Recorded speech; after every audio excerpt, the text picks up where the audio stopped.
Project reflection for group project. I'm Jada Conley, and the technical learning that I had as we worked through this project was using a research database, which I had never done before, and using the tutorials through the university website were very helpful with that. Also, the use of some of the features of Google Slides as we put our learning tool notebook together. New content learning, I was researching components of structured literacy and tools that would enhance those in a very large classroom for kids of all ages and abilities. And learned a lot about the difference between use and integration for students of all levels, and also the tools that can be used for different configurations, being whole group, small group, even individual learning tools. My surprises definitely were new applications for tools that I'd already heard about. When you're a Google Ed school, you know you have access to all kinds of tools, but maybe have not experimented with them before. Even having students read talk to text a story in so that they can do the editing without having to have all the typing skills. The benefits to students and teachers, not just kids as they're learning, and then all of the different options for multisensory experiences for little kids as they're learning literacy. I did see a couple of challenges. One of them was finding research articles that actually fit what was current and relevant in literacy instruction so that I knew my tools were being used the way that I was wanting them to be used in the classroom.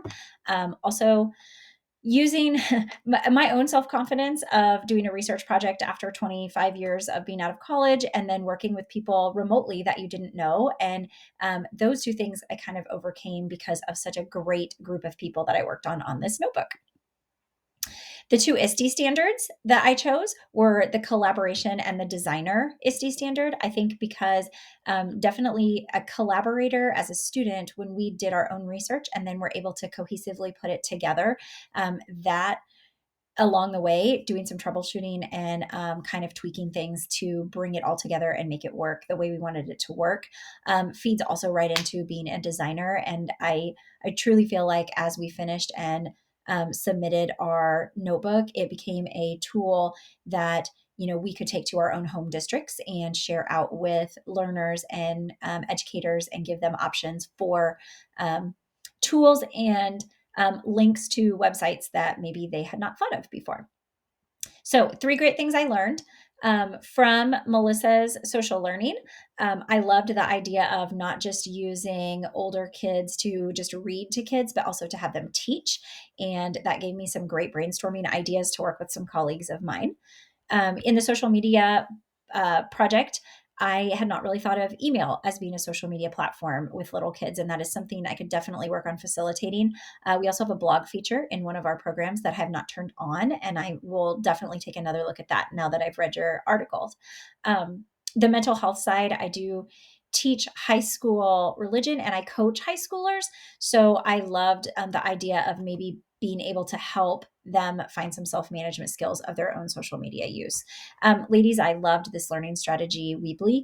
I found something in every article, from the idea of adding points instead of subtracting for gamification to student paced videos helping as a kind of a flipped classroom idea, even if you don't totally flip your classroom with littles. And then also just the idea that your special ed strategies can be used with all learners often, because we are, in my world, I work with such young learners that often those are very useful tools, even for kids who maybe are not on an IEP. A big thank you to all of my coworkers and coworkers, my co-presenters in this project, and then just learning from all of you. I enjoyed all of the projects, and I am taking so many things as I continue this journey on this degree program. So thank you very much.